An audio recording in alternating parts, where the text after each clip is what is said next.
তো হ্যালো বন্ধুরা, আজকে আমরা খেলবো কাউন্ট মাস্টার গেম। দেখি গেমটাতে কত কত লেভেল যেতে পারি আমি।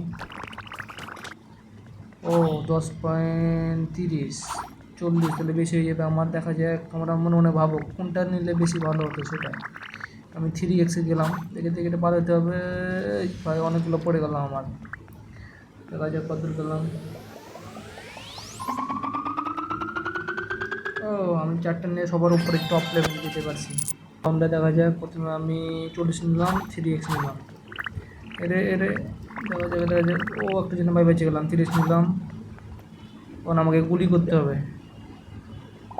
প্রথমে নিচ দিয়ে গুলি করি, জিতে গেলাম। তো আমি পরবর্তী রাউন্ডে চলে এলাম। প্রথমে 80টা নিলাম। এবার এবার 49 দেখা যাক জিততে পারি কিনা। এবার 10টা নিব আমি। বাম দিকে যাওয়া লাগবে। 5x 20, দেখা যাক। এবার 10টা নিলাম, বোনাস পাবো। দেখা যাক এবার জিততে পারি কিনা। 80, দেখা যাক। এই তো ডেভিলটাকে আমি শেষ করে দিলাম।